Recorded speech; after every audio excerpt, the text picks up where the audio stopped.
sweet and sunny Wednesday morning mga kapuso mula sa Iba, Zambales. Sinaselebrate natin ang 13th Mango Festival mga kapuso. Ayan, ang ating mga taga-Iba, Zambales na talagang ready na para i-celebrate ito dahil nga naman ang mangga ang kanilang pangunahing produkto. Ang 15 mga towns, munisipyo dito sa Zambales, ang kanilang produkto ay siyempre mangga dahil nga akmang-akba ang panahon, ang klima at ang lupa para magpalago ng mga mangga. Kaya mo ang mangga natin talaga naman bidang-bida ngayon. Iba't ibang klase mangga ang ating makikita rito. Ito ang tawag nila rito ay Pico.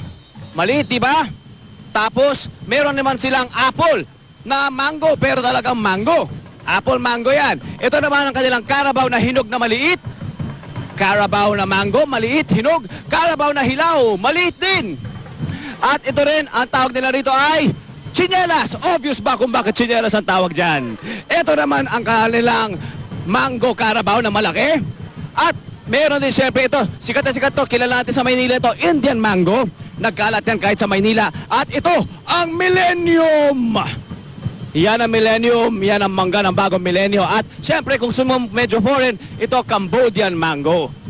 Yan, iba't ibang mga mangga ang ating binibida ngayon. Siyempre, at ang ating mga kabataang mga future chefs na taga Zambales ay meron sinasaliang mango carving, di ba Arn? Ay 10 eskwelahan ang kalahok sa mango carving contest. Ang kanilang masterpiece sa pagbukit na gawa sa mangga. O, ayan o.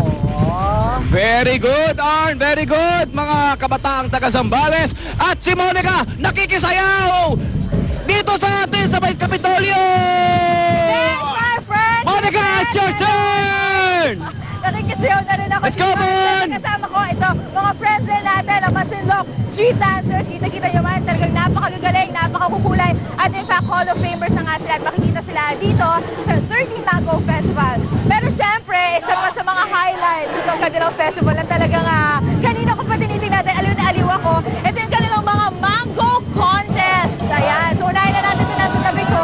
Ito yung tinatawag nilang mango stacking. So basically, kailangan lang nilang magtayo ng tore, pataasan yan ng bangka. Hindi ko idea kung sure ko ilang mangga yung pwede nila gamitin, mamaya alamin natin. Pero yun nga, kailangan nila magpataasan ng bangka nang walang nalalaglag. So syempre, ang pinakataas, siya ang panalo. Good luck, meron na 3 contestants dyan. Mamaya, makita na natin kung sino ang mananalo sa kanila. At ito pa! Ito na talaga! Ang pinaka-highlight na lahat ng games, ang Mango Eating Contest! Ayan, meron silang 1 minute para ubusin yung mga manggang hawak nila. Okay lang sana yung ripe mangoes kasi alam naman natin pag Zambales mango matamis, pero good luck sa mga kuya. Talagang manggang hilaw na walang pag-uong ang inangat-ngat nila.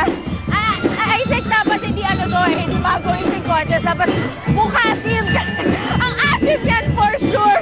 Pero okay lang yan, I'm sure kahit pa paano naman masarap pa rin yan dahil manggang Zambales. Ano mga kapuso sa ating pagbabalik, marami pa tayo ibibida dito sa kanyang 13th Mango Festival. Kaya abangan nyo lahat dyan sa pagbabalik lamang natin dito yan sa may Iba, Zambales. Balik mo tayo sa studio.